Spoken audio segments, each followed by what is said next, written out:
ولا یباشرها او د خپل بیبي سره به جماع هم نه کوي. په یو بل روایت کې راځي نبی علیہ السلام فرمایي دي چې معتکف جنازې د پاره تلی شي او معتکف د بیمار تپوس د پاره تلی شي او د دې حدیث کې معلومه شو چې نشي تلی د دې څه مطلب شو. نو مسائل رفعت قاسمی یو معتبر کتاب دی، هغه کې یو بهترین قانون لیکل دی چې په دوامو احادیث باندې عمل وشي. هغه دا چې کله انسان د تبعی ضرورت د لپاره راوځي معتکف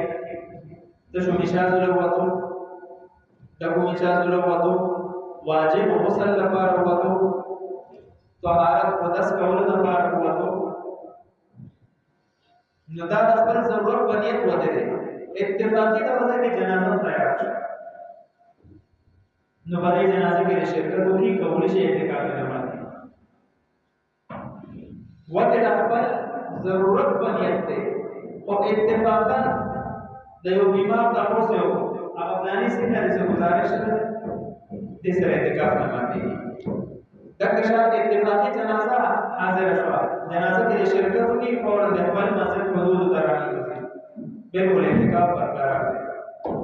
او د کوم حدیثو کې چې مدار راغلي د چې نشه دي د مطلب دا دی چې ستاسو شرعي ضرورت نشته تبعي ضرورت نشته دا بیمار کو سے پنیت باندې د مسجد د حدود نه وځي دا نشه کولی د جنازې پنیت باندې د مسجد د حدود نه وځي دا منه دی به اعتکاف او د اعتکاف لپاره څوک چې اعتکاف تناس دي د لپاره ټولې نیکیان لیکل کیږي چې عام طور سره دا باندې نشي کولی جنازې ته شرکت نشي کولی د جنازې اجر ته د عمل نامه کې لیکل کیږي د بیمار کو سے یا نشي د بیمار کو سے اجر د عمل نامه کې لیکل کیږي دا مطلب ولا يخرج لحاجه الا لما لا بد منه د ضرورت لپاره د مسجد ته نه وتی شي بغیر د ضرورت نشي وته علامه شامل کړي دوه قسمه ضرورت دي یو تبعی ضرورت دی تشی مشاهده کول لکی مشاهده کول طهارت قدس کول واجب غسل کول ولی دا مسنون غسل لپاره نشي وته د جمعې لپاره غسل کول یا ګرمه موسم دی دا یخوالي حاصلولو لپاره غسل کول دې سره په اعتکاف ماتېږي واجب غسل لپاره وتی شي دا غسل نو دې د تبعی ضرورت دي او یو شرعي ضرورت دی شرعي ضرورت دا چې یو معتکف مؤذن هم دی او د